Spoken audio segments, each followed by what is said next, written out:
Makes sense because all top teams will have, strats that they use online or in a lot of matches in a row. Low profile matches, maybe. Not take it as hard. And Fnatic's known for, losing maps these last couple of days, just kind of dropping balls. So let's see if they have something different. Yeah. Absolutely.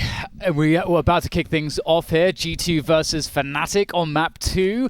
And of course, Fnatic, they were not able to find success, even remotely close to success in the first map. So here is their chance of redemption to force it to a third map and prevent G2 from taking the series.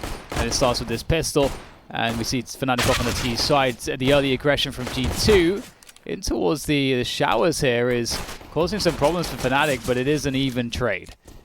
Oh, look at this smoke too. This is denying so much space so early on, and it seems like this is such a hard read to even have that smoke on that player at ladder is so interesting, but it doesn't seem to matter. Kenny S with 2 quick USB headshots leaves JW in a 1v4. He finds the first on a hunter, but he has a lot of ground to make up. He'll make his way back into the back lane of the outer yard, and he's trying to thin their numbers still. At the front of the bomb train, he will be challenged by Nexa, but neither player connects with one another.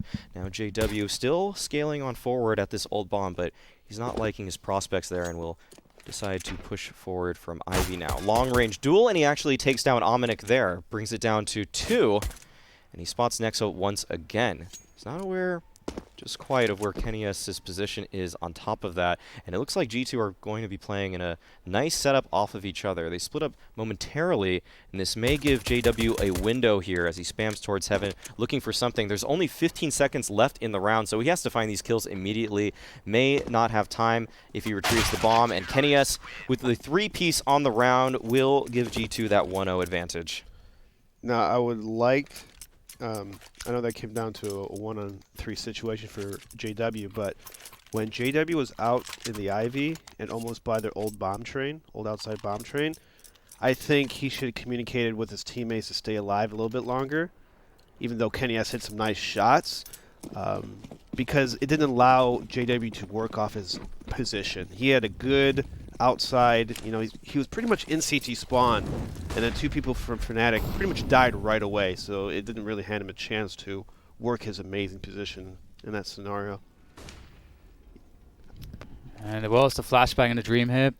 The goal is to get a quick plant here and try to basically bank on the fact that the CTs often play or are encouraged to play further back because they don't want to get pistol rushed, and so they'll let you take the plant in a lot of cases, but obviously these days, a lot of CT teams don't understand that.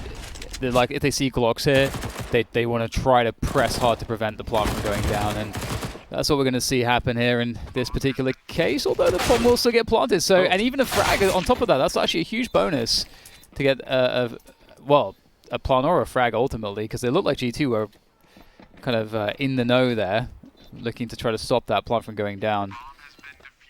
Yeah, that's a big win for Fnatic there, and it makes me think of just how people for a while were theory crafting on maps like Vertigo, or if you see a Molotov on a full eco, should you just jump off the map, or should you just stand in a Molotov to die? And just either of the options, finding a plant or getting a single kill, negates all of that immediately, and it just keeps the pressure on as well. So morally speaking, along with economically speaking, it's generally... I think people have kind of thrown that case away, though. I think that was a short debate.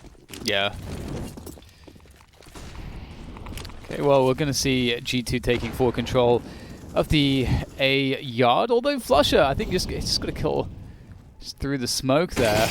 That's annoying for G2. G2 doing some of that aggression we were talking about. Makes a lot of sense. There's an upgrade and a bomb as well. Amanek has found the treasure. He's going to guard it. He's going to get quite a deep position here. They surely must realize that that's possible, though, given where the frag just happened. Oh, but now Kenny's here as well. They don't seem to be reacting too much. They're just Fnatic are just holding their ground at the moment. They're just pushing, which is actually kind of cool because they can kind of maybe isolate, catch out the players that aren't on the bomb, and then maybe circle back to those players who are guarding the bomb. Very strange, but we'll see if it works. Yeah, Crims is still just playing the round as if they have full Nothing's control of it. This is really weird. Guys, inside is open. Coming inside. Guys, come. Yeah, and with 35 seconds left, I don't know if Fnatic will even have the time to do this. They really just have to take out all these G2 players in quick succession here. Golden will smoke off ladder, but where is the backup? Where will he find that help from? And this is looking like it's coming back to bite Fnatic. The Spawn is still well out of their control. Kenny's has set up shop here in T-Con.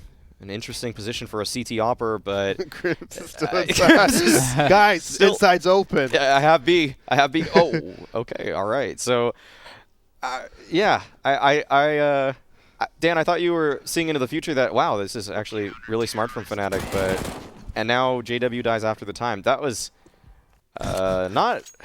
All right. Yeah. Seemed like that. It seemed like there was just like a malfunction, right? Yeah. And everyone's just like, just I don't know what, but that's what you get on ESEA refrag. Just they continue, the bots just continue to run the default out, despite what happens across the map. Yeah.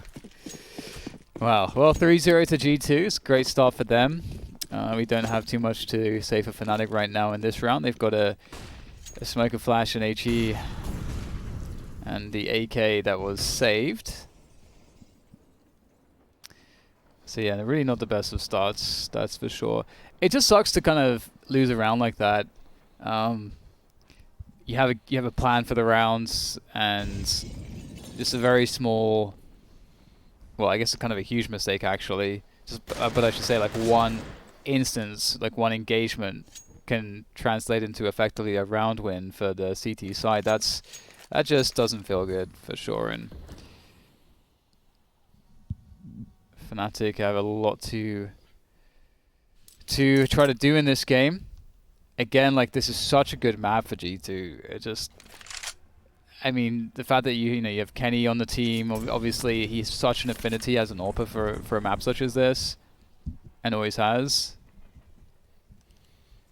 And ultimately, G2 have been quite impressive. It's weird. It's like on this map, you think of G2 and they have 6 really strong maps out of all the map pool.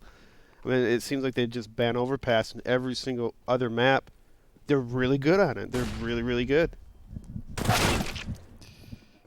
All right, well, Crimps is able to find 1 kill. There's a swing from Hunter, and that's good for 2. Still 3 players left alive for Fnatic, looking for that bomb plant, which they will get.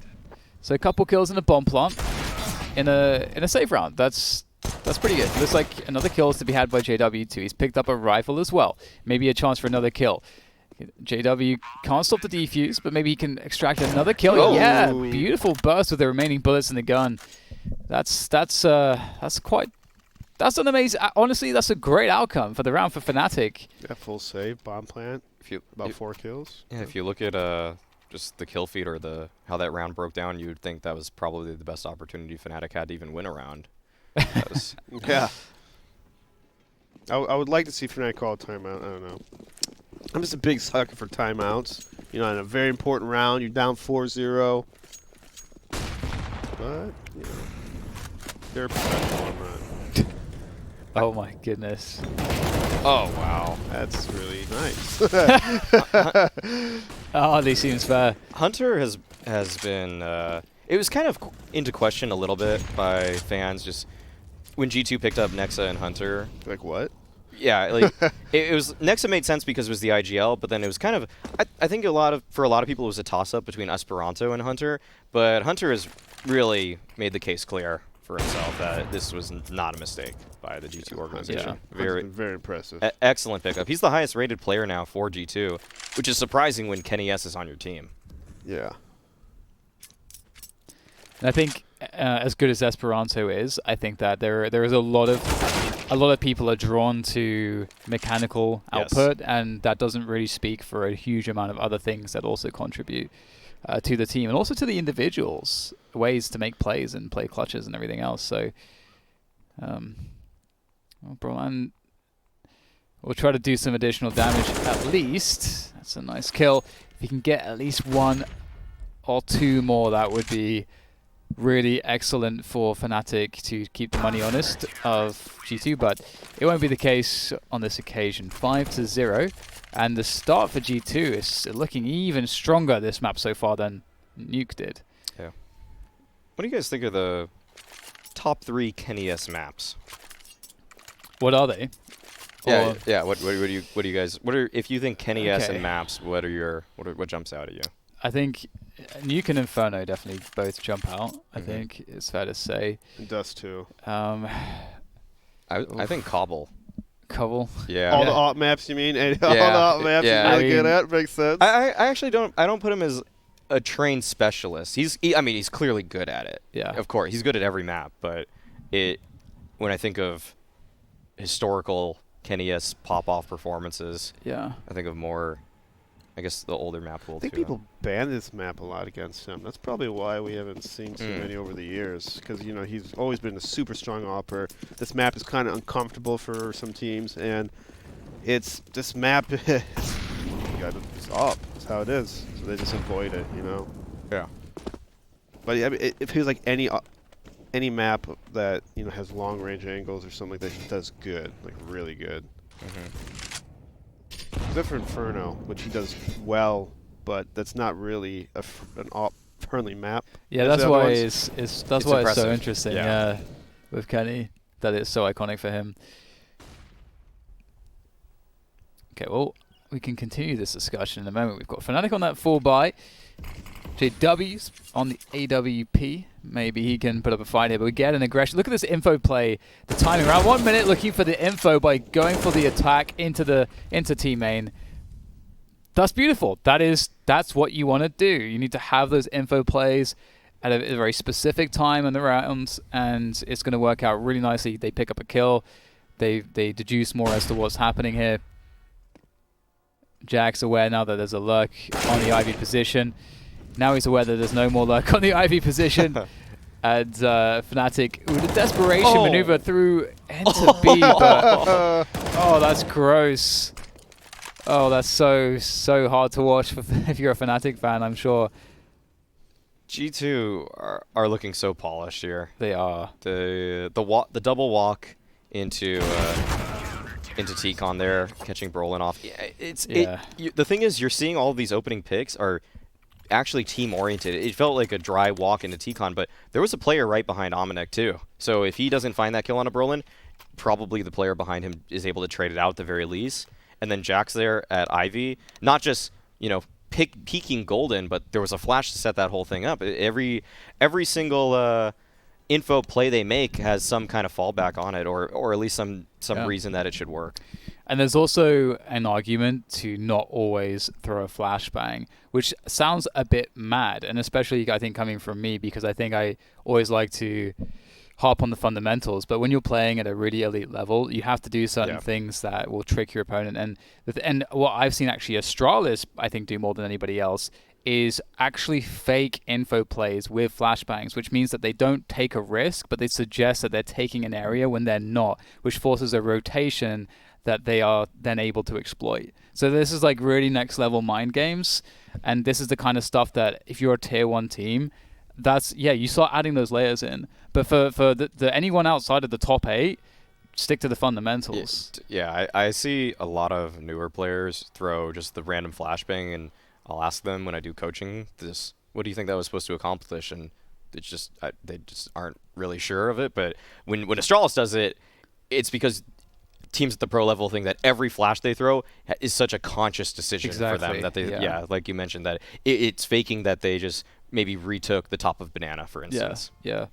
You have to have the kind of the balance of, you know, you got to mask some things with your nades, but you also got to follow up. So it's like sometimes I toss an FB over here for like the first couple rounds, you know, just kind of see what they do.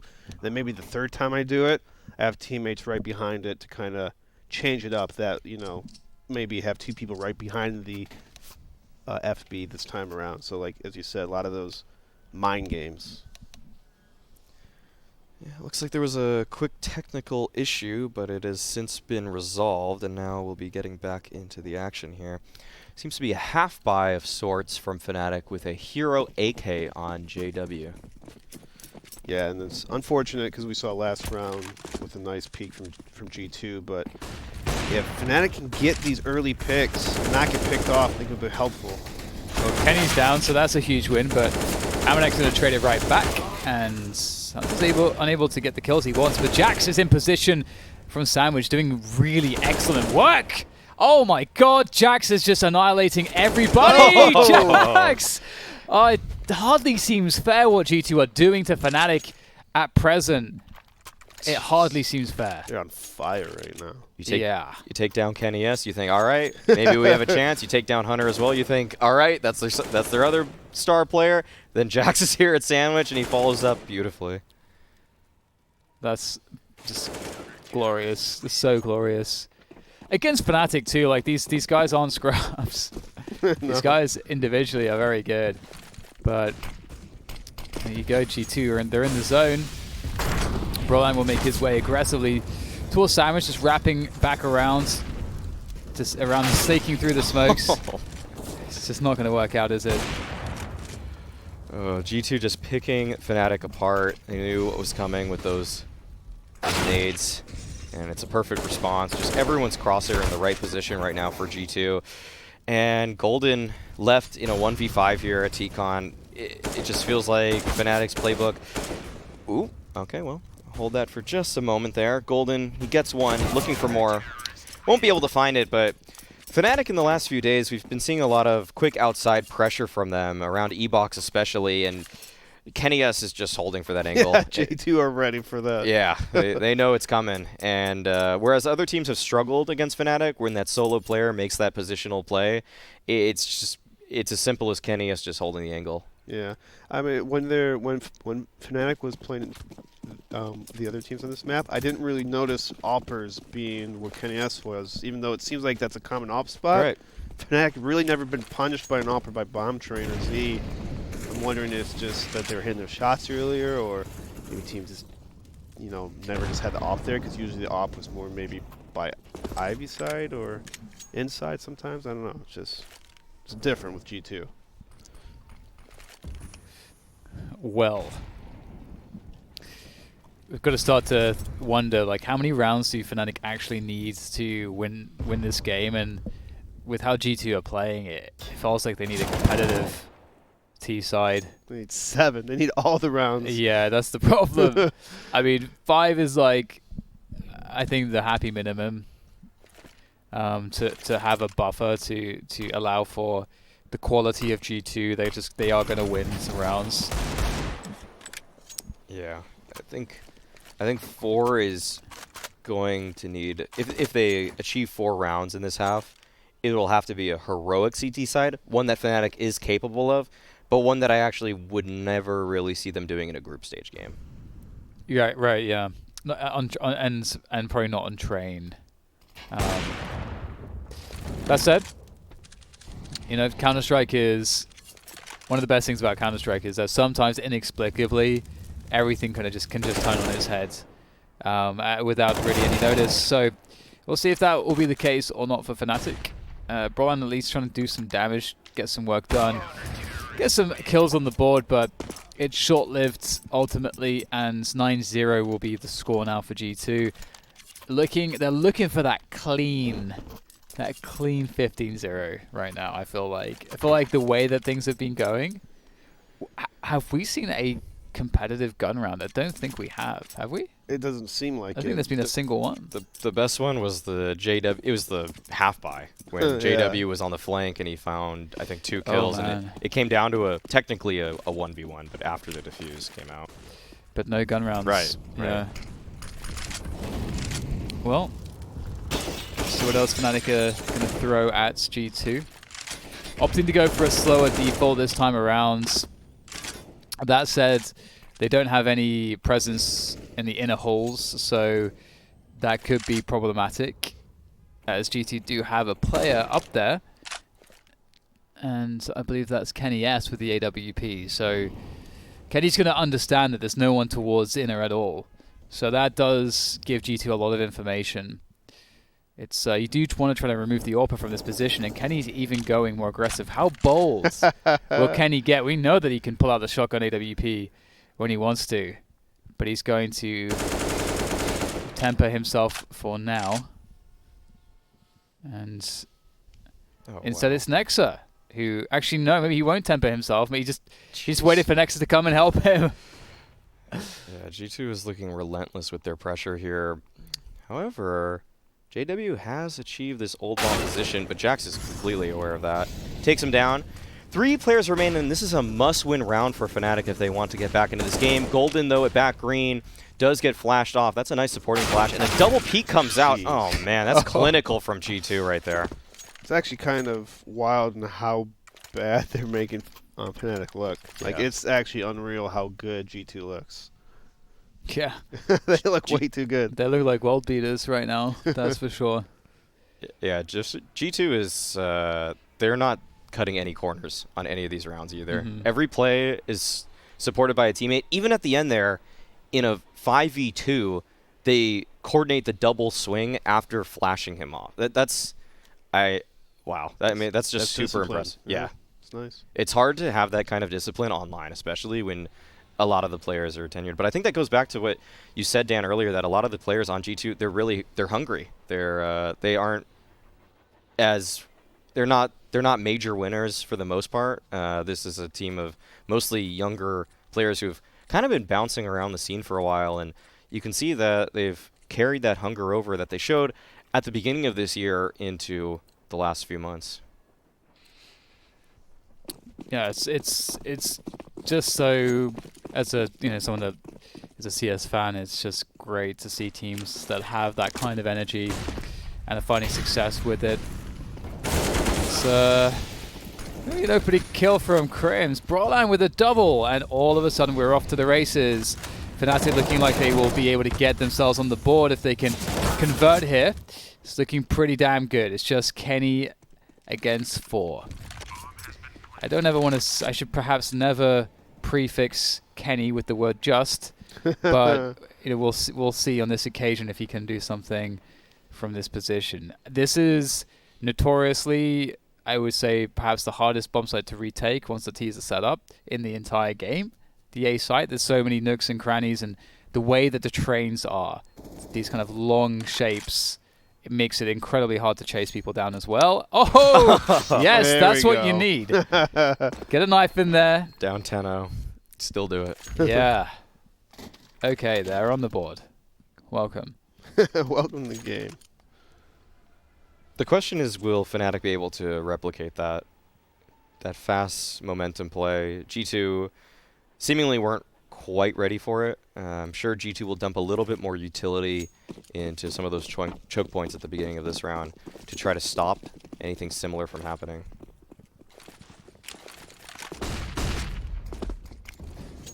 Oh, fast smokes outside for Fnatic. Looking to try to take some control of ladder room as well now. Got Golden in position towards Sandwich. Got the Sandwich smoke there as well.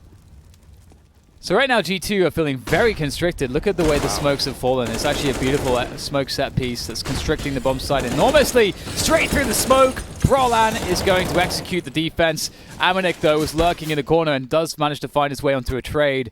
But he doesn't really have any support right now. He's actually backing away or trying to find his way to the back lines. But the reposition will be the end of him. There is a world where Nexa can find this kill if he's able, or rather find this clutch, if he is able to get the jump on one of these 3 players. Looks like JW's already posted up on the angle. In fact, JW will keep on pressing forward with intent here. And Nexa actually finds that kill there. Looking for more, but Crims is quick to take him down. So the answer to the question, can Fnatic replicate that, is a resounding yes. But the question does remain still, how many of the remaining rounds can Fnatic get? I said, for me, I feel like a happy minimum is 5. Probably isn't enough still, but that is possible. That round was, I think, the question of how replicable success is as you mentioned, so important. And there is a lot of questioning around that for Fnatic's success, as it hasn't come necessarily from defaults or anything. I guess that last round was maybe in one sense, the thing that seems the most replicable, but it was off of a set smokes. And the thing about that is that if the only thing that up until this point that has worked for Fnatic is set smokes like that, and G2 got punished because they were waiting behind those smokes, there's definitely adaptations that they can have for that. Yeah. Yeah.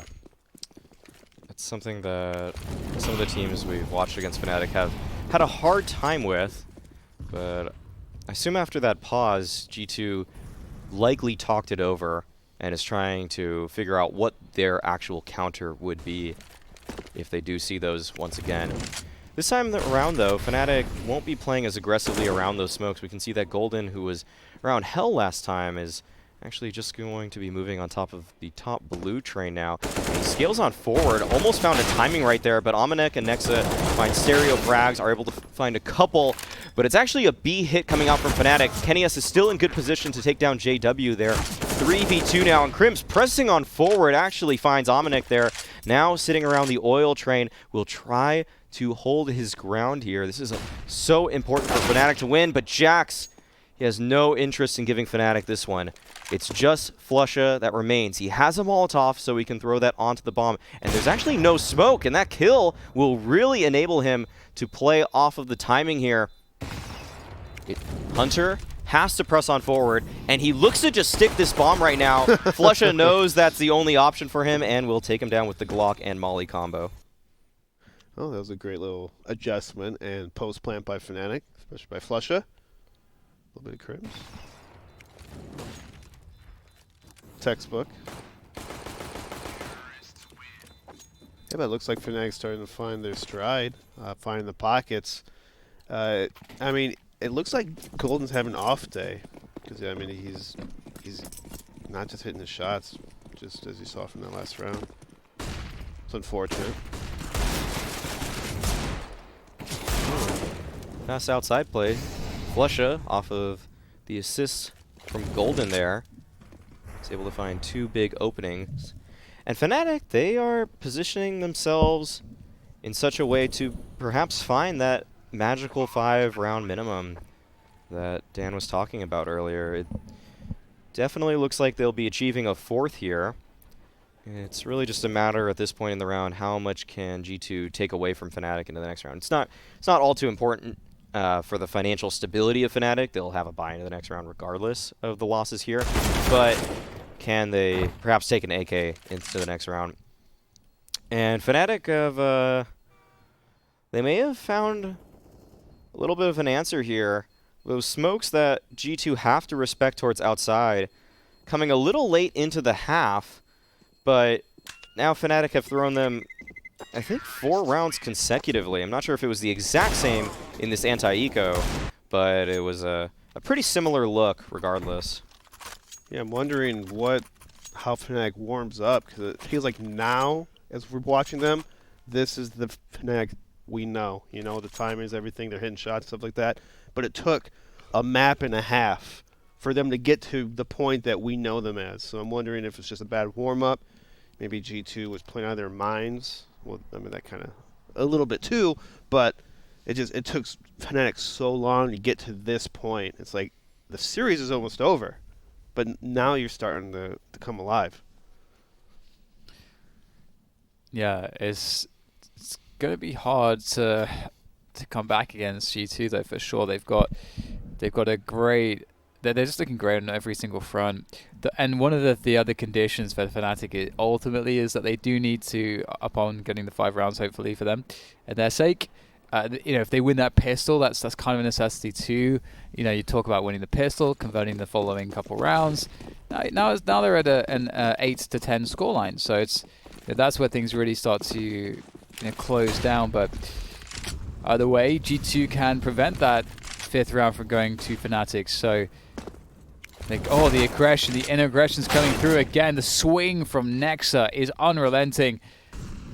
So fearless. And that's pretty devastating to lose one of your players that early. What is the call now? It's like they'll still go for those outside smokes. Yeah, it looks like Golden wanted to shift up the pacing here. by running a slower default maybe into those smokes, but now that they have lost complete control of Boxall, their hand has really been forced here at TCon. Kenny's missing a bit of a timing there as he doesn't see the player go across, but he spots the elbow, and that's all he needs. Great kill onto JW, continuing to thin the numbers. Brolin, though, trying to scale and make up some ground, will be taken down by Kenny's as well. Good positions left for G2 and Fnatic. They are running their head up against a wall as Kenny's is finally able to take down Flusha. And in a very strong showing there, G2 attain an 11-4 scoreline. We'll find out if Fnatic are able to bounce back after a break.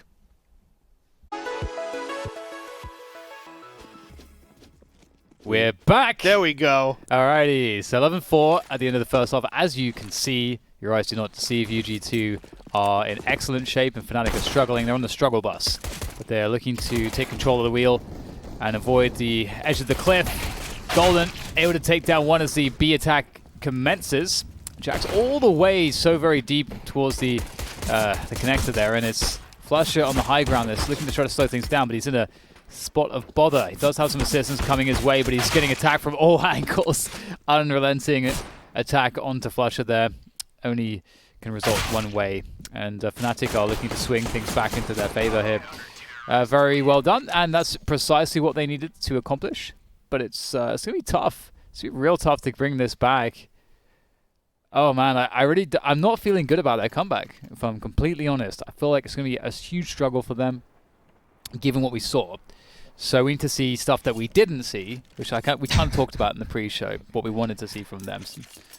Yeah, you just can't give G2 too much control early on in these rounds. Fnatic have, in the last few days, shown us a passivity that will not work against G2. G2 has too deep of a playbook that if you give them space, they know exactly how to utilize that space to the fullest effect. JW will be challenged here as he has a scout around Ivy now. And actually, quick scaling from the G2 side. Jax is able to pick up a single kill. That's already great for a 5 Glock round here. And that cannot continue here. Quite literally, because every other player has head armor now. So you just can't find those kills. So it looks like they may be able to find a bomb plant, though. It's being played retake here from Flusha, so if these players just scale out well together, and unless Flusha just completely snipes them, should result in a bomb being planted. The molly actually hits right on the mark, so they can't find the plant. Oh, good stuff from Flusha there. Awesome, yeah. It's really good to deny that, as that retake style usually means you're willing to concede that bomb plant, but that's just perfect utility from Flusha. I would expect nothing less. Yeah, we talked about that last time. It's just it also plays against the fact that the CTs don't want to play close positions against the pistols, because that's where the pistols will be stronger and you're more likely will die. So you want to protect your own economy as opposed to trying to deny their economy and so on and so forth. So yeah, that's like best case, and that's the start you want to see Fnatic get to make the comeback a reality. And let's see what G2 are up to. It looks like a default to begin with. We have G2 working on that inner control, and they're also working... They don't have anyone really pressuring Ivy at this point. They do have someone looking for the push, though. Amanek is there by the dumpster, looking to see if the CTs try to make a play. But they have just got a deep smoke in that position. So Fnatic are not making any plays in particular, really. They've got a two-man setup around ladder, and a close two-man setup in the B-bomb side as well. And one of the reasons why G2 would play slow around like this is because you do actually anticipate when the other team has the SMGs and you have the AKs, that they're going to try to get aggressive. And here is one of the first aggressions. And this is the kind of stuff we wanted to see from Fnatic. Yeah, exactly. Slotting Crims into TCon already. He has this MP9, which is so devastating at close range. G2 have to exercise some kind of retake procedure here. It looks like it'll just be a dry swing and a trade, which is great, as it now has thinned the numbers out from Fnatic to just 3. Brolin is still holding a very advanced position here at Sandwich, and it will allow Fnatic to ascertain quite a bit of information regarding the whereabouts of G2. They haven't pressed on forward towards that outer bomb site. Golden now has to be ready for some kind of hit here, but oh, he is not going to expect this. a full scaling at Sidewalk here, and they are quick to flank him. He's able to achieve a single frag there, but it's just JW and Brolin that remain. Hunter also has now achieved such great positioning, and JW and Brolin, they really have to connect here, but Hunter will be the first to find a frag, instantly putting a bullet in the face of JW. Just Brolin remaining, and G2 make quick work of him as well.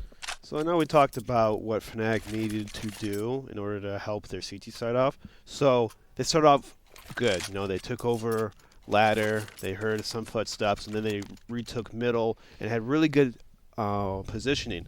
But what G2 did was even better.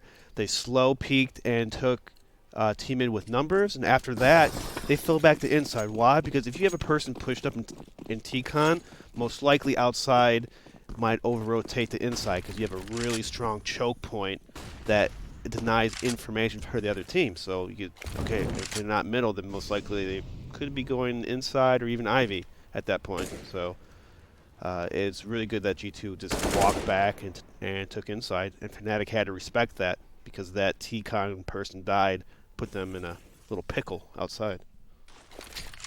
Pretty good protocols by G2. Yeah, that's a good way to break it down. G2 just very thorough with their approach. Really expect nothing less at this point with what we've seen so far. The first half of this map and everything we saw in map 1 on Nuke. It seems like they're just so well prepared on all 6 of their maps. Yeah, it's like you guys were sort of alluding to earlier. I think you were saying it, Eric. G2 are very well rounded right now in their map pool, which is not easy to achieve. Looking to play this anti-eco, going for the outside approach. It's not always easy. There's lots of, as mentioned previously, nooks and crannies, and the pistols are able to find ways to kind of reset certain peaks pretty effectively. But looking like it's going really well right now for G2. And they've fallen quickly into more post-plant positions after they got that bomb down, even though they were TT sort of creeping around. And they make that look incredibly successful. They made that look a lot less dangerous than, honestly, those rounds actually are. But here's kind of like the weird part. Sometimes Fnatic is not in a bad spot to get these kills. It's just they're not getting those kind of kills. Like how many times have we seen where Fnatic's holding an off angle and they shoot at a G2 not looking at them and not get the kill? I think it happened at least 5 times in the series alone. Just an absurd amount of times where shots aren't hidden for them in easy spots. That is quite the opposite of that. Kenny S with a very hard shot. Oh my goodness. Man! Oh, I can't believe Hunter's able to continue that spray for that long. I have to give most of the credit there to Hunter, but I think, as you say, it's a little surprising to me sometimes the kills that Fnatic aren't getting on top of that here. And G2 quick to play off of their 3-man advantage so early in the round. They are looking to just set up for a contact play towards this B inner sight. Flusha is still going to hold on to the cloud position. He may be able to deny the plant, but peeking from upper at the most opportune of times is Amanek. And now Hunter continues to lurk on towards outside, and JW, who took a scout into a gun round, may be able to take an AK into a save round. Or perhaps. Oh. Well, Nexa will find him, take him down. G2 don't want to allow any type of win condition for Fnatic as they move forward and attempt to close this series out. Yeah, it looks like Cope is dwindling quickly for Fnatic in this best of 3. And you just have to be in awe of G2's skill and just the hard work that it necessitates to get where they are in terms of how well developed they are. Because you can see a lot of comfort and with the amount of diversity and variability to their play, that just shows an immense amount of chemistry and hard work. Everyone looks at the game in the same way from a theory standpoint, which is not always the case on a team and can cause problems. And then on top of that, we have clearly good protocols for a lot of the different rounds that they're playing in terms of How do we set up for our post-plant situation? What are we prioritizing in certain scenarios? You know, what do we need to think about the most? What spots need to be protected or worried about? What's the one way we can kind of lose from this position? Just all of these like questions have clearly been answered for G2, and their gameplay flows just so there's so much fluidity to it as a result, and it's great to watch.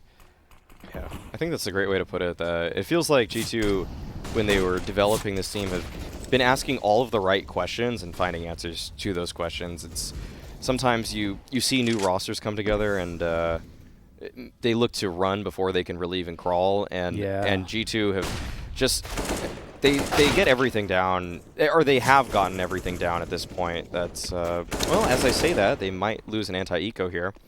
So Hunter tries to bring it back, but just a flurry of kills towards that outer yard, and Fnatic are able to come out on top. That's what we needed from Fnatic if they wanted to extend this game. That was a full investment from them in the previous round, and they're able to take an AWP away from it and an AK. And in the hands of JW and Brolin, I mean, those are the exact kind of players you want to see try to make some kind of hero plays to stop G2, maybe stem the just slow them down at least. Yeah, and those are the rounds where sometimes that's going to happen. It is, again, they've been making it look easy to take this site, even against pistols, but it is difficult. Lots of angles to worry about. Things can snowball out of hand quickly, and that's a great opening defensive kill from Brolan. Nexa, though, finds the trade and the plant in the smoke. Pretty classic stuff, and they fall back towards E-Box. So it started off pretty well for Fnatic, but G2 were not looking to take full control of the A site. They only wanted the front of the bomb site, and they've fallen back now. So in that sense, you're mitigating some of your risk.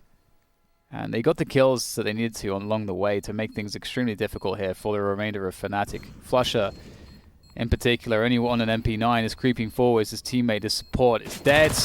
And he's dead as well. That's 15 rounds now for G2. Map and match point in their hands. And the ball has never left their court in this series. Yeah, not at all. I mean, G2's punishing Fnatic for every little mistake that they are doing. You saw right there, Brolin tried to cancel off the planter, but Nexa had good cover on the bomb. So like small things like that, where maybe if Fnatic had a pop flash for him to peek the bomb, could have been a little more successful. And at this high level, you need like these little things, like what can we adjust to make it better. Oh, wow. What a punish. Oh my god. They're on something today. That's great to see from. Oh, okay. Crims he's got a nice little headshot there to show for himself, and with the flank from JW, this timing it could actually be good for what. Okay. Oh, all right. Well, Kenny was looking for it, but he doesn't hit the shot this time. JW collects the AWP, and he's looking to do some damage, covering for the camera cross off the bomb plant. Will get flashed though, so he's got all the attention in his hands. He does have a teammate to work with. The timing could not have been more brutal. Really, I think, shows how rough this game has been for Fnatic. Flush is just running right now, making all of the sound cues in the world, and there's nothing he can do. Next, it takes him down, and that's a 16-7 scoreline on map 2 from G2, and on map 1, I think it was 16-8. So a pretty crushing display from G2. Yeah. Excellent stuff from them. They just look so well polished, and we'll be headed to a quick break before getting to a bit more of the post game here.